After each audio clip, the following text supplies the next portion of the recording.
it was Sunday, October 4th, 2020.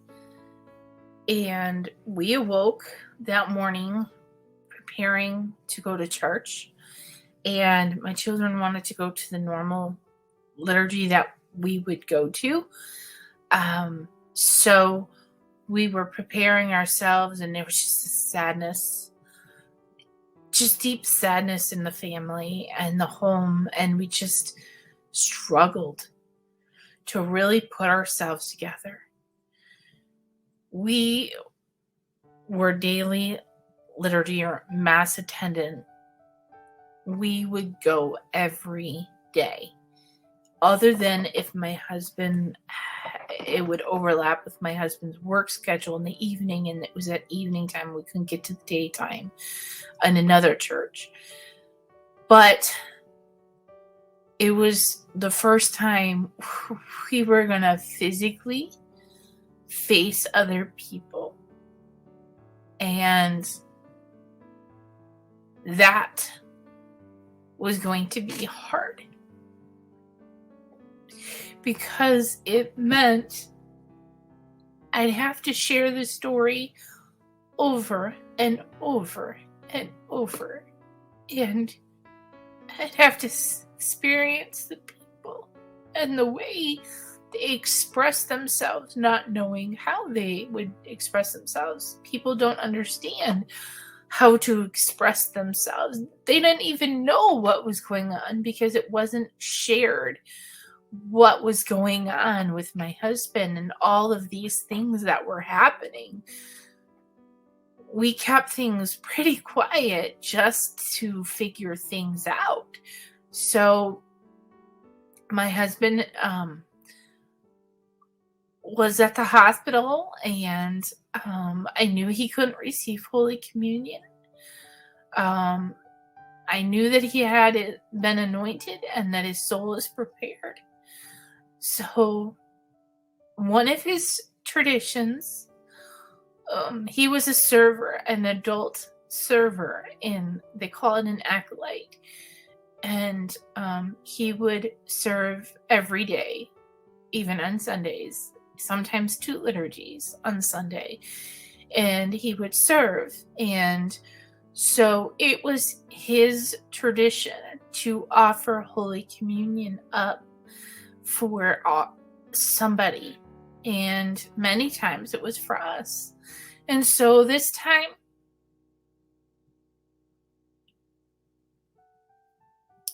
we went to church. And entering that church,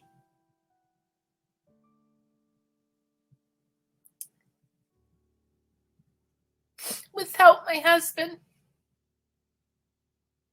was very, very hard for all of us. To not see my husband up there serving or being at my side, helping me with the children. He believed in the book and following the book and singing as loud as he could and praying. And so it was a difficult moment. And then Father announced and prayed for my husband after liturgy, and that was very difficult. We all had moments of tears. My children just snugged up against me, sometimes on my lap. And it was really heart-wrenching. And then when Holy Communion came, tears just streamed. I went and received Holy Communion. We all did. And I went up and I offered, and so did the children, Holy Communion up for him and our family. For the graces to get through this journey. It was so heart-wrenching. And the people were asking their questions, and I was just putting on a face and just trying to move forward. And then we also received a phone call when we were on Sunday morning at some point. And this was when our hope started to lift that day. It was Mrs. Mary Schindler through Terry Schiavo Life and Hope Network. And she was such a mother figure to me. She got on that phone call with me and she just loved on me. She knew what it was like. She had helped her own family through it. She had helped so many other families through it. And her heart just went out to me and my children. And she was just so amazing on that call. And she gave me some information, and she told me that she was basically intaking me and making sure I was a good fit for their program to get assistance. And then she said she would contact me back. And so it was just amazing. It was just what I needed that day, was somebody who walked in the same shoes, who helped other people who walked in those same shoes, because it was so foreign to everybody else that I spoke to. And if I would share the story of what was going on, either they didn't believe it or they believed it and they were in just utter shock that it was me consoling and helping them through it. And this time I was being served. And that's what I needed. I was caring for my own children.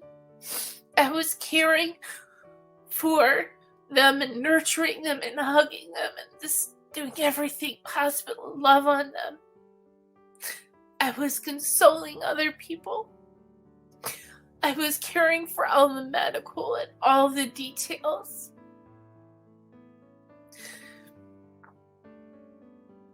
And here I was, being cared for by this wonderful, amazing woman. For the first time, I was being cared for.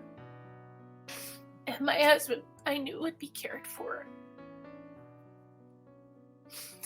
It was so crazy because the first time out of my driveway, my husband was a professional driver.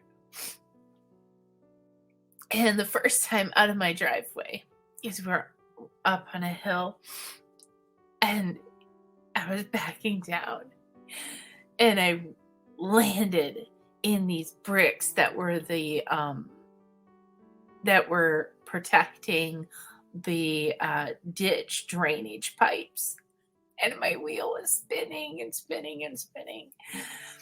And we had to have the neighbors come by, and they were driving by and they saw it and they helped me and they had to leverage it up. And I remember that adventure. And it was like, almost like a laughter of sense of humor, because I had spent most of my marriage not driving because I had a professional driver as a husband and he loved driving.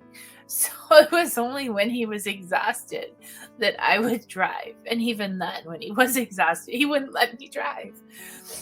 So I had to relearn how to drive over these days, on top of dealing with all the chaos. And that situation with the car and handling the car and all, it was just like, oh my gosh, I'm not good at backing straight down. I'm not good at this. And but I made it through, and I had to, but there was no way around it. Praise God. Praise God. So it was a difficult day. And to experience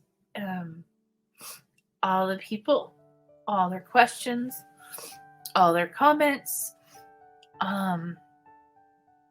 majority of not knowing what was going on at my church. I was grateful for their prayers. I was grateful for those that hugged me and reached out and cared. But it was like me consoling them because they were feeling a loss, because my husband was such a person that would love on others and would mission to others and pray with others, that they were feeling the loss, and here I was ministering to them as a missionary.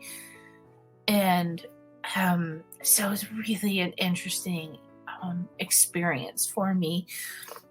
So that was our first Sunday, and I will share the adventure of Monday in my next video.